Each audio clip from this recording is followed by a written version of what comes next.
She says, don't shoot me, I'm pregnant with a baby. And I shot her anyway.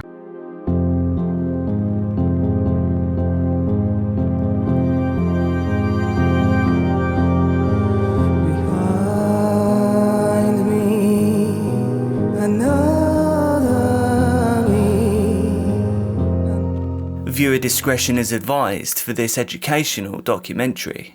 Imagine returning to your safe haven after a day of working hard to find someone had entered your home without permission. Would you run? Would you comply with their requests? Or would you fight? I hope nobody watching this video ever has to find out the hard way, but this is what we're discussing in the highly controversial case of Thomas Greer. This will divide you. Welcome back to Dark Case Documentaries. I bring you true crime, disturbing stories and other things that you may later regret knowing with regular uploads every week. Please do join the quickly growing Dark Case family by hitting subscribe now and turning on notifications. Thank you so much for choosing to be here with me.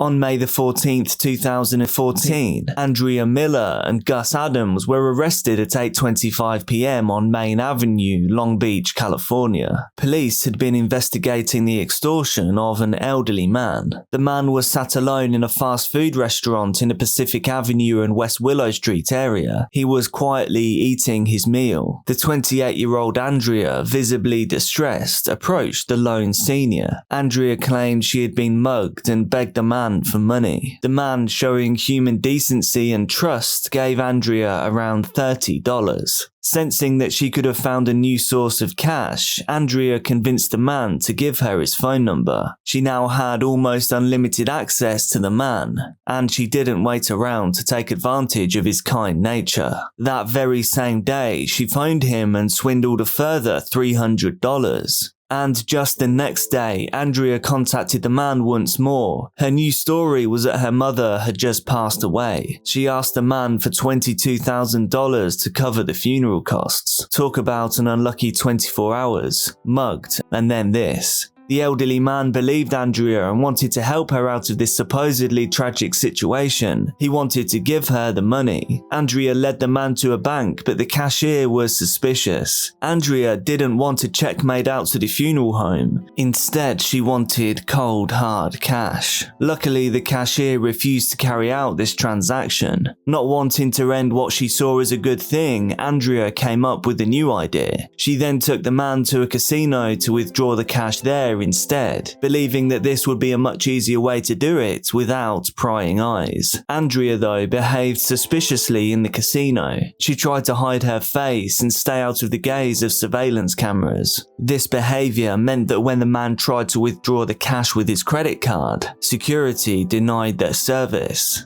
After an unsuccessful day, Andrea and the man parted ways. A neighbor of the elderly man was suspicious of what had been going on, and after confiding in him what had been happening, the man realized that everything Andrea had been asking of him was under false pretenses. A few days later, when Andrea once more contacted the man asking for money, this time he told her to come to his house to pick the money up. Andrea brought with her Gus Adams. The pair were unaware that this was a sting. Police were laying in wait and arrested the couple upon their arrival. The two were detained on suspicion of a number of felonies such as extortion, embezzlement and receiving money under false pretenses. The evidence was insufficient at the time of arrest, according to a police spokesperson. Gus Adams was taken to the Los Angeles County Jail on an outstanding warrant for operating a vehicle with a suspended license, while Andrea Miller was released pending additional inquiry. According to police records, he was released from custody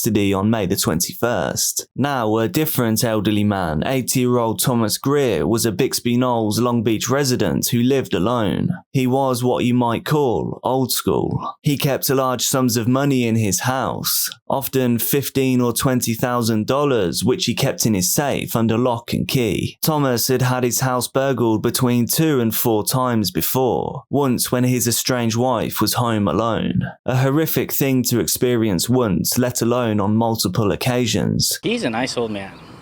I remember the first break-in. They literally tore down the front door. This led him to move the location of his safe key since it had previously been found and used. On July the 22nd, 2014, Thomas had been at work. He returned home at around 9 p.m. to something that must have felt like a nightmare. Upon opening his front door, he saw two people in his house. The pair claimed to be police officers in an attempt to subdue an obviously angry Thomas. But why would two undercover cops be trying to crack open a safe after breaking into a home? Remember, Thomas had been burglarized multiple times. His hunch was that it was by the same people each time, and that they would return in the future too. And since he had moved his safe key and hid it in a new location, these burglars would have had to have resorted to brute force. This is why when he entered his home, the door on his safe was already bent half open. These were not police officers. They were Gus and Andrea. A struggle quickly broke out between the three. Thomas was thrown to the ground in what was described as a body slam by two people just a third of his age. In doing so, his right collarbone was badly broken. Admitting defeat, Thomas told Andrea and Gus that to make their job easier, they should use a crowbar. He told Gus that he had one in his garage, so Gus left to get it. This now gave Thomas a little time to get to his feet, catch his breath, and gather his thoughts. Attempting to leave his home and escape the situation, Thomas went to his front entrance. However, this was blocked by a woman and a child asking to be let in. Thomas believed that the two were part of the gang that were currently inside his home, and he was right. The woman was Ruby Adams, Gus's mother and getaway driver. Thomas returned back into his house. An 80-year-old man trapped by four individuals in his own home. Pushed to his limit, he walked to his bedroom where he stored his firearm. Returning to the safe, Andrea and Gus had now bent the door open and retrieved the $5,000 that were inside.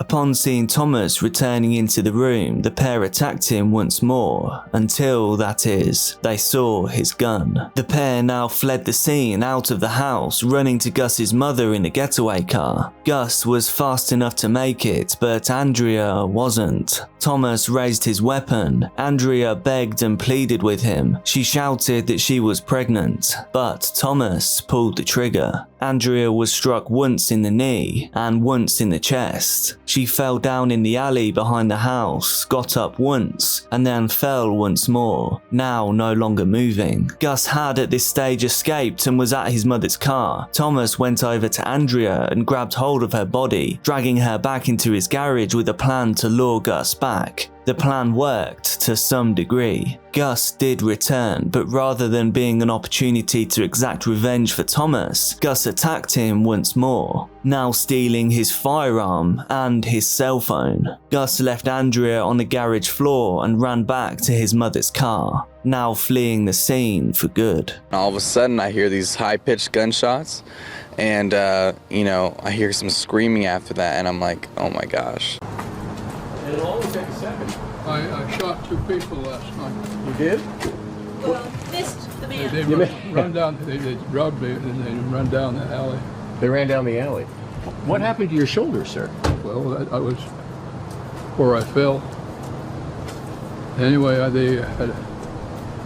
we had cop cars all the way to the street and all the way down there. I walked in on them and they downed me. They jumped on me in the hallway. The lady didn't run fast as a man, so I shot her in the back twice. She's dead, and they told her off, but he got away. She says, "Don't shoot me, I'm pregnant with a baby," and I shot her anyway. She was dead. Well, yeah, I shot her twice, she best be dead. I shot her, so that's going to leave a message on his mind. When the time comes to defend yourself, you best do something. How many total were there? Well, there's probably 20, 25 policemen. How about the intruders? How many? Just two. Just two? Yeah. Male and a female? Yeah. And so he took off running? Yeah. And she wasn't fast enough? Yeah, so they crawled through my windows and stole my money out of my safe. Oh my goodness. I have a huge gun safe. Yeah. And he tore the front part off and reached in with his hand and grabbed the money. So they didn't think you were home?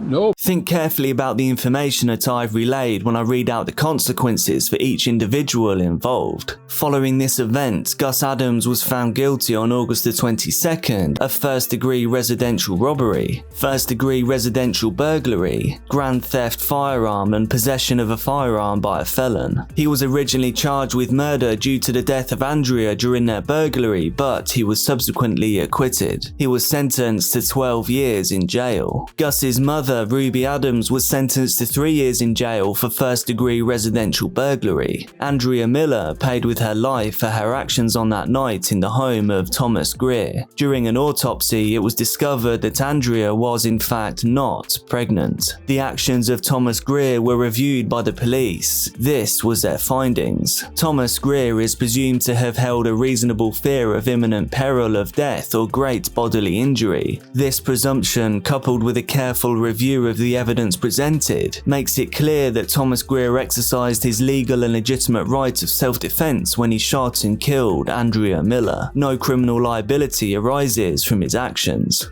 What are your thoughts about this case? Do you feel the right convictions and sentences were handed out? Is everyone paying the price for their part in what happened that night? Please do let me know down in the comments. Join the Dark Case family by hitting subscribe now and turning on notifications. Like the video to boost the signal of this case. Thank you to everyone in the Dark Case crew. You too can join as a channel member for just 99 pence per month. And a huge thank you to all of my patrons: Rachel David, Kathy Green, David James, Addy Alexander, Karen Jones, L. Palmieri, James Harrington, Shane Woodward, Faster River, Stacey Krogerus, Summer Chambers, Mona Corona, Cephiad Variable, Anthony Watson, Jeremy Sebranek, and Jason Coward. Please be careful out there, and I'll see you soon.